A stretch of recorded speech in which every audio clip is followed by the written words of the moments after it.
Hi guys, இனி நம்ம movie ரிவ்யூவில் ஜோஸ் காலேஜ் ரோடு ட்ரிப் படத்துடைய ரிவ்யூ தான் பார்க்க போகிறோம். இந்த படம் இப்போ தமிழ் டபுளில் நெட்ஃப்ளிக்ஸில் அவைலபிளாக இருக்குது. மறக்காம செக் அவுட் பண்ணி பாருங்கள். இது ஒரு காமெடி ஜேனரில் உருவாக்கிற ஒரு படம். இப்போ இந்த படத்துடைய கதையை பார்த்துடலாம்.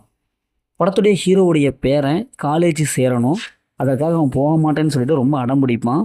காலேஜ் போகணும்னா தன்னுடைய தாத்தாவை ரோடு ட்ரிப் மாதிரி ஒரு ட்ரிப் கூப்பிட்டு போகணும் அப்படிங்கிற மாதிரி சொல்லுவான். அதற்கு நம்ம ஹீரோவும் சரி நான் வரேன் அப்படின்னு சொல்லிட்டு தன்னுடைய பேரனை காரில் கூட்டிகிட்டு போவார்.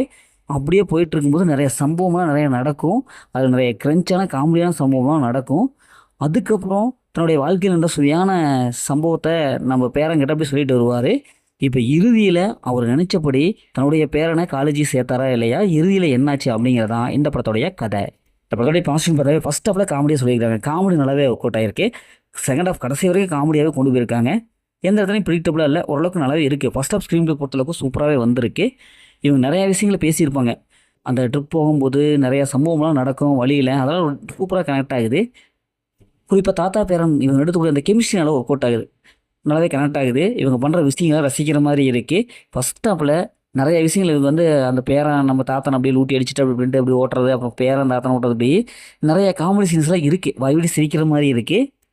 அதேமாதிரி படத்துடைய பிஜிஎம் பொறுத்தவரை நல்லாவே கொடுத்துருக்காங்க. அந்த சினிமோட்டோகிராஃபிக்கு சூப்பரான ஒரு சினிமோட்டோகிராஃபிட்ட கொடுத்துருக்காங்க. இந்த படத்துடைய மைனஸ்ன்னு பார்த்தாவே செகண்ட் ஹாஃபில் ஒரு சில சீன்ஸில் ப்ரிடிக்டபுளாக இருக்குது.